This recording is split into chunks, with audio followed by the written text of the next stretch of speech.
What's up, you guys? Michael Elefante here.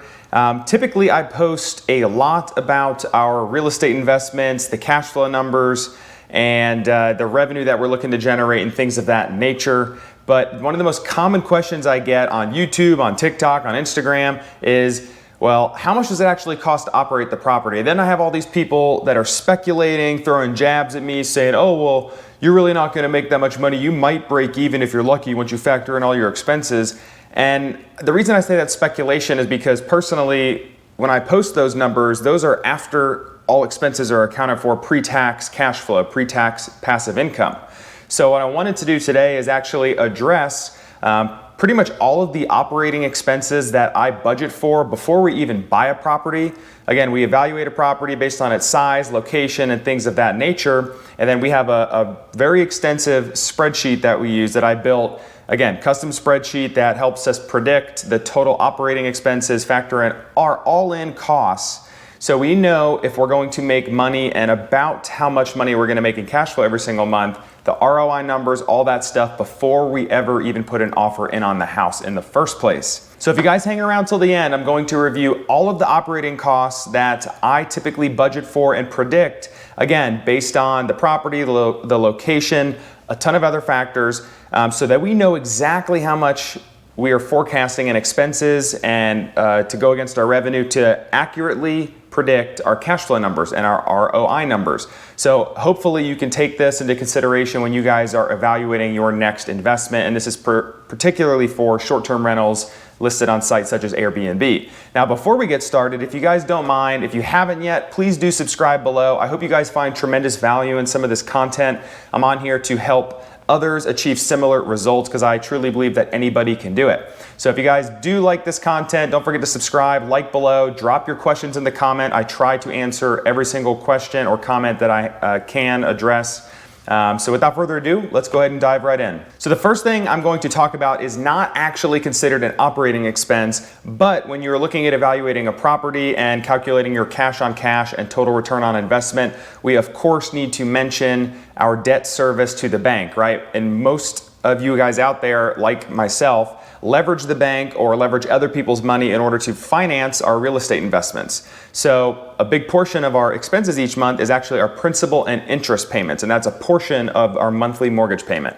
Now, principal and interest, again, I've talked about this before. The principal portion is actually going to help build you wealth long term, and the interest, again, that's servicing the debt. The bank needs to make money by lending you the money in the first place. But each month, the principal gets a little bit more and the interest gets a little bit less. So over the course of time, you're actually building a lot of equity in the property and growing your net worth. So for starters, if you put less than 20% down on a property, a bank is more than likely going to charge you PMI or private mortgage insurance. And basically all they do here is make a little extra money on the loan because they're fronting more risk by lending you more money. So by putting less than 20% down, you're more than likely going to have to pay PMI, which depending on the size of the loan and your credit score and other factors is probably going to range anywhere from $50 to maybe even up to $300 a month. Again, just get with your lender. They should be able to disclose this before you guys ever actually get closed on a property. They can show you a loan estimate, show you all the details you need to know. Next is taxes. And honestly, you can find this information on Zillow, on Realtor.com. Most of the time it's accurate. You can call in and to the county or the city that the property is located and actually ask them what the tax numbers were for that property. You can work with your real estate agent if you're working with one and they have access to the MLS. But more times than not, it's going to be somewhat of a negligible expense, but definitely know what this is and know if it's increasing and how much it's increasing year over year. We also have insurance. So contrary to popular belief, you do need very specific insurance for short-term rentals. You also need a specific insurance for doing a traditional long-term rental or commercial real estate. It's different than ordinary homeowners insurance. And the reason for that is it's an umbrella coverage or an umbrella insurance policy that covers you typically up to $1 to $2 million in liability coverage. And the two most popular ones that you guys are more than likely going to use are proper insurance, which is the one I prefer, and then also foremost. I've used foremost in some cases where proper would not insure a property based on the particular location. And again, the insurance is probably going to be between 2 and 4 times what you're used to paying in homeowners insurance, but again, you get a lot more coverage that comes with that, and it's 100% necessary as well from a liability coverage perspective. You also might have an HOA, which stands for Homeowners Association, and this may be included in some of your expenses, but for other properties it may not. We have houses that have HOA, we have houses that don't. So what my recommendation to you guys is, if it's not blatantly listed on the listing, on the MLS, on Zillow, on Realtor.com, all that stuff, just ask your real estate agent. You can even call the listing agent and they can ask the seller, what are the annual HOA dues? Are they paid monthly? How much are those? And then what's included in that HOA? For those not familiar, an HOA typically covers shared spaces within a community or a development. So if there's multiple houses in a particular area, everyone contributes a certain amount per month, and that can cover things like neighborhood security. It can cover things like sidewalks, pavements, repaving of roads. If you're in a colder area where it snows, it might cover snow plowing.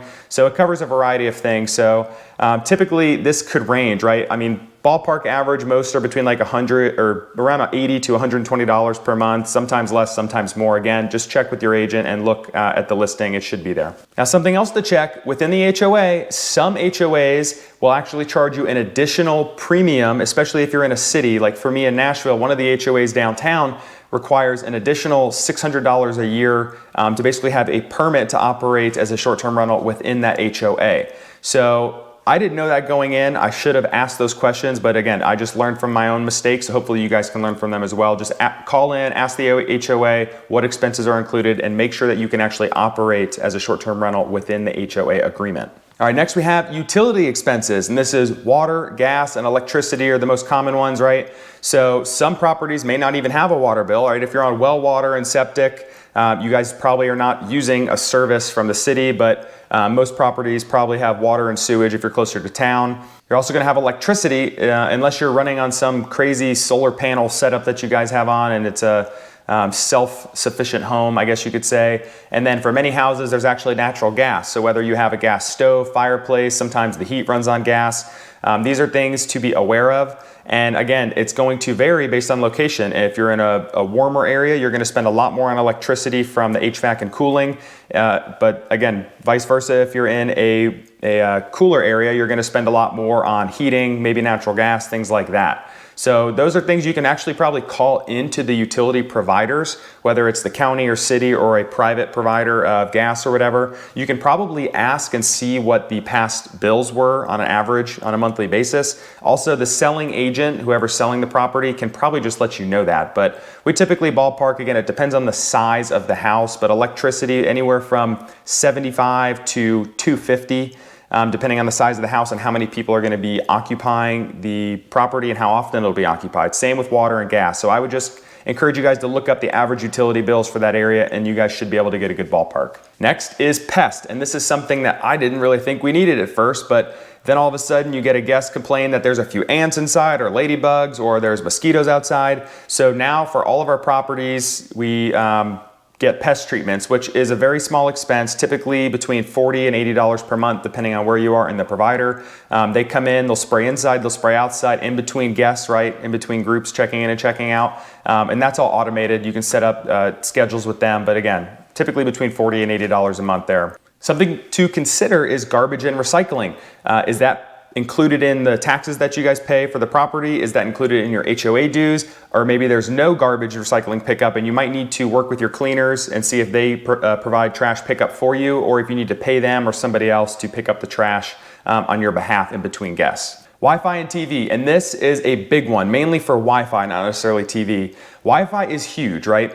All of us are on our phones constantly. We're constantly streaming on Netflix. We're streaming movies and TV shows and whatever else it may be. A lot of us may even use YouTube TV. I have that myself. So we actually stream that through Wi-Fi and cast it to the television. A lot of places actually won't provide TV or cable anymore because they just assume that people are going to want to stream from their own devices and cast to the smart TV. We currently do still provide cable or some sort of live TV streaming because we want families or people to be able to enjoy, maybe there's a football game on or some sort of live news event. We want to provide that luxury, if you will, that they don't need to worry about providing it themselves. And this definitely ranges based on the level of service you get, right? Your internet speeds and how many channels you want if it's for TV. I typically ballpark $80 for Wi-Fi, and if I want TV, I'll ballpark another $40 to $60. So that's very easy to look up. So again, you guys should be able to ballpark this cost and estimate it before you ever even buy a property. Next, we have welcome gifts. And again, this is completely up to you guys. For some of our properties, we provide welcome gifts like a bottle of wine, a few snacks, some waters, some LaCroix, something like that, something nice to where if someone's coming in, flying in from far away, and they get to the place and they just need to relax and unwind and pack their bags, it's there, and honestly it puts a nice touch on the place, gets us a lot of great reviews and great feedback. It makes it very personable. So this is something that you guys can or don't have to provide. Again, if you want to, go for it. If not, you can completely eliminate this expense. It's quite negligible. We typically do runs to like Sam's Club or Walmart once every few months and then restock for all these items. We actually only have welcome gifts for 2 of our properties in Nashville, and then the one in the mountains, just to make it easier for our cleaners to turn the properties, and we're not really there that much. We just don't provide welcome gifts out there. Next, we have repairs and maintenance, and this is going to be typically $0 for us, but then you're going to have once every several months, it might be a much more expensive cost, right? Things pop up, things happen.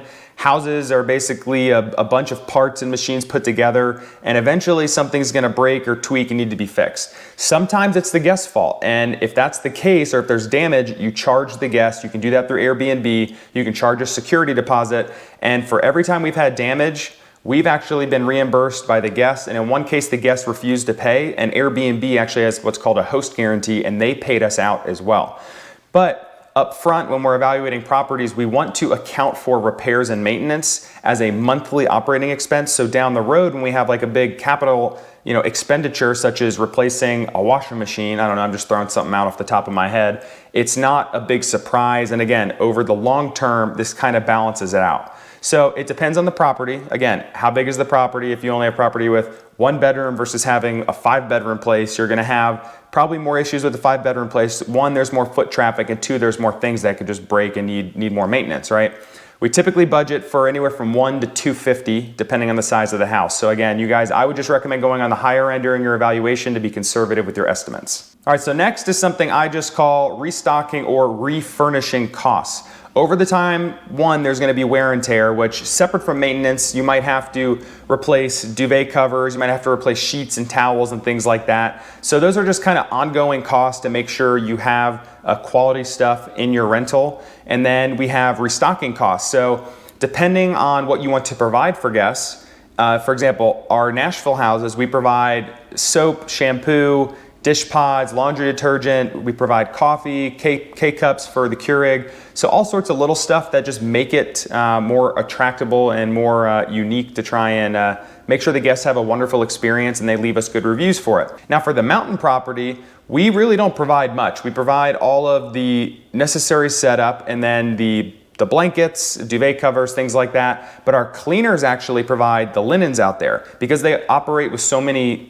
investors and so many properties, it's easier for them to take all the dirty linens and towels off site and replace them with new ones every single term, because they can go through many properties in a day instead of spending 4 hours doing laundry at one place moving to the next. So they have a great system in place, and honestly our operational expenses on the mountain house, although it's a bigger house than both of our places in Nashville, is far, far lower because of the operation that our cleaner has set up. But again, up front, I want to account for these potential expenses to make sure that I'm not overestimating our potential cash flow. And again, eventually things will bubble up that you need to kind of replace or restock. Again, so I typically ballpark, depending on the size of the house, between $50 and $100 a month. Most months this is actually $0, but then again, some months we see stuff bubble up. But again, just for your evaluation and your investment analysis, I typically ballpark for 50 to 100 here. Next, we have landscaping, and this really just depends. Your HOA might take care of the landscaping. You might not have backyard. You may have a condo, a townhome, which is probably not going to need any landscaping out of your own pocket. But if you own a single family house or like a cabin in the mountains or beach property where you have maybe an acre, I don't know. You're typically going to have maybe grass to cut, or if it's the fall, you got the leaves falling, you got to blow the leaves. and all the other little things that come with just kind of maintenance around the property and on the grounds. So it is very important to have a well-maintained property, and you don't have to spend time doing this. You could hire a landscaper that can come once a month, once a week, once a quarter, whatever you want, just to make sure the grass is cut. And this is not a very expensive cost for you guys. Typically, I'll just reach out to a couple local landscapers and get quotes from them on how much it would cost to cut the grass on the property and then blow leaves, because that's really the two biggest issues. And they range, but most of the time it's between $40 and $80 every time they go out there. And if they come every other week, so I ballpark between like $80 and $160, depending on the size of the property, per month. Cleaning costs. Now, this I get asked a lot because typically I don't budget for cleaning costs in our revenue and cash flow forecasts, and you may ask why. And that's because on Airbnb and VRBO and all the other platforms, you can add additional costs, and one of those costs you can add and pass on to the guests is the cleaning cost. So typically we actually reach out to cleaners before we start renting out a property. We get quotes from them on how much it costs per turn, right, to come in and flip the property, make sure everything's clean and sanitized. And then that's how much we charge our guests at the time of booking in cleaning. So if someone charges us $250, the cleaners do, we'll typically do at a minimum $250. In more cases than not, we'll do $3 or $325 to help budget for quarterly deep cleans, which cost far more than just the $250. So by padding the costs a little bit, it helps preserve some money, again, to not only pay for those deep cleans, but we like to pay our cleaners extra and give them tips because we want them to be rewarded and honestly treat our property as a priority. So by doing so, we get that from them in return. So with cleaning costs, just reach out to a bunch of local cleaners, get quotes from them. You guys, if they're not doing a great job, definitely look for other cleaners, because cleaners are the most essential part of your team. But again, for forecasting and operational expenses, I typically consider this a wash because it's nothing out of our pocket. Now in our revenue tracking sheet, I actually have a column that's just miscellaneous, because sometimes you have an expense and it just doesn't fit any of the categories I mentioned above. So for this column, it could be something like a service call. A guest complained of something and I had my handyman or the cleaner just go out and check on the property. It could be anything, I don't know. But I had to do this before, and maybe it's like $50 here, $30 there, typically very negligible. So I typically budget between $25 and $50 per month. Again, this is usually zero, but I have it in there just for my own budgeting sake. If a cost does pop up, I don't have to shove it in a different category. It's just easier for accounting purposes later down the road. Next, we have automation tools, and this is gonna be a whole different YouTube episode, but automation tools are the reason that we can self-manage without paying property management companies a fortune to manage our properties. Technology has basically democratized short-term rentals for people like me and you. So we use tools like Your Porter or Smart B&B to manage our multiple listings in one place. It automates messaging, right? So it automatically sends check-in, check-out instructions. It'll even auto-review guests, ask them for reviews. And then we use Price Labs. There's another one called Beyond Pricing, but we prefer Price Labs, which you set up custom criteria, and then Price Labs will auto adjust your pricing based on demand in your local market throughout the entire year. So that takes away like 95% of your management, and these tools are cheap. They're so worth paying for. Your Porter is like $7 a listing a month. I think Smart B&B starts at $18 a listing, and then Price Labs is $20 per listing. And again, they get cheaper the more listings you have, but for such a small cost, you guys, I promise you it's worth paying for. We waited way too long to adopt these tools, and now we feel like we barely spend any time, and it's becoming far more true passive income instead of active management. Now, something else you need to account for is Airbnb does charge hosts a service fee. Most of the service fees are actually passed on to the guests currently, but Airbnb has made announcements that they may switch over or provide the option to either charge you as the host 15% service fee instead of 3%. But again, they just suggest that you raise prices. So essentially it's built into your prices anyway. So when that happens, if they do it or give you the option to do it, I really don't think it matters. But currently they do charge you a 3% service fee, and then VRBO I think is a 5 or maybe it's an 8% service fee, or you have the option, only with VRBO though, to pay $500 flat rate for the entire year to have a listing on their site. And then they still take a small cut as well as a service fee. But most of our business is through Airbnb. I imagine it will be for you guys too. 3%, we just multiply our annual revenue predictions by 3%, and that is what we ballpark for the property for this category. Next, we have city permit. In some cities, you need to check, one, that you can even have, based on the zoning, a short-term rental. And many of these cases, you actually need to apply for a permit. And this, again, could be a whole nother YouTube episode, but I'll just give an example. In Austin, Texas, and Nashville, in, I'm sure, New York, even if I don't even know if they allow short-term rentals in New York City anymore.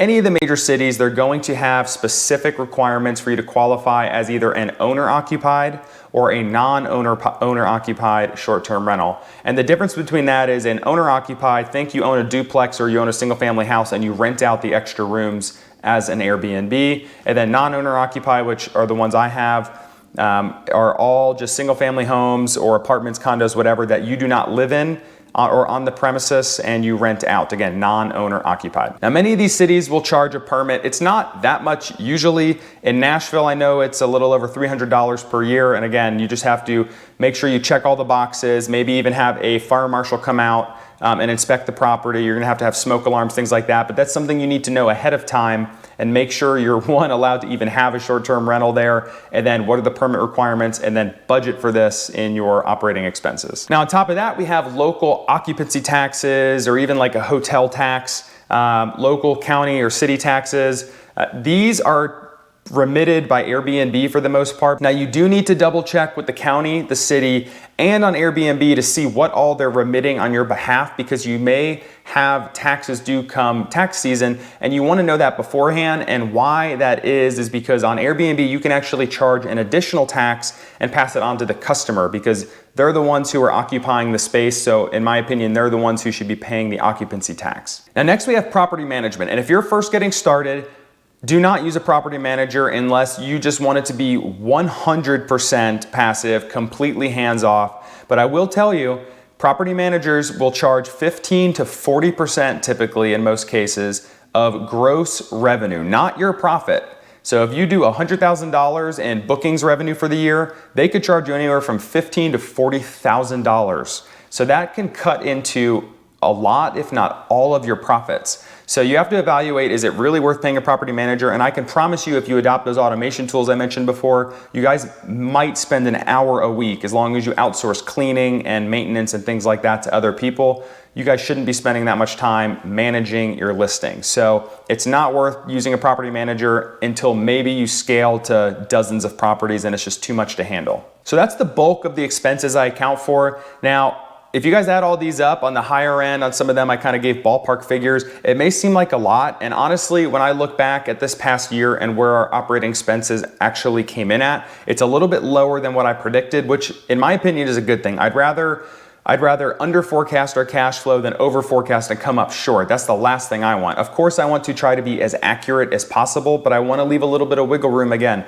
for some of those future repairs or capital expenditures. I want to be able to budget for that in advance to make sure that our cash flow numbers are predictable. Now, making sure the numbers are accurate is extremely important, because at the end of the day, if your numbers make sense, the investment makes sense. It actually helps strip away some of the speculative risk that you hear people, just chirp behind your ears all the time. Oh, it's so risky, you're not gonna make any money. Well, if your numbers make sense, I promise you guys, you're gonna make money and it's going to be rewarding. You just have to make sure you forecast all of the possible expenses, even some of the unexpected expenses. Make sure you know what those could be up front and go ahead and budget for them. So there you have it, guys. That is kind of the bulk of the operating expenses, what we forecast for and budget for up front. Hopefully you found value in it.